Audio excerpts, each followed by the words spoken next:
السلام علیکم ورحمۃ اللہ وبرکاتہ۔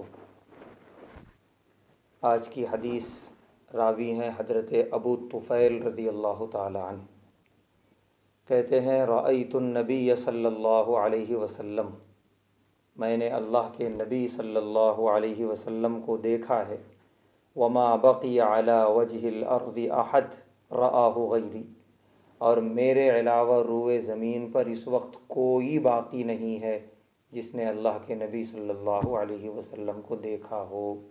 یعنی جس وقت وہ یہ حدیث بیان کر رہے تھے اس وقت ان کے علاوہ کوئی اور صحابی موجود نہیں تھے روئے زمین پر، تو ان کی بات کا اعتبار اور زیادہ ہو گیا۔ تو کہتے ہیں قلت، کہتے ہیں کہ میں نے کہا، راوی ان سے کہتے ہیں کہ صفہ لی، کہ میرے لیے اللہ کے نبی صلی اللہ علیہ وسلم کی کوئی صفت بیان فرمائیے، آپ کیسے تھے؟ تو حضرت ابو طفیل رضی اللہ تعالی عنہ نے فرمایا کان ابیض ملیحا، اللہ کے نبی صلی اللہ علیہ وسلم سفید رنگ کے تھے، جس کو ہم لوگ کہتے ہیں گورا۔ تو گورے تھے، سفید تھے، لیکن سفیدی ایک دم سفیدی نہیں تھی جیسی یورپ والوں کی ہوتی ہے، بلکہ ملیحن، ملاحت والی سفیدی تھی، گندمی رنگ کی سفیدی تھی۔ مقصدن، اور آپ کے تمام اعضاء انتہائی معتدل تھے صلی اللہ علیہ وآلہ وسلم۔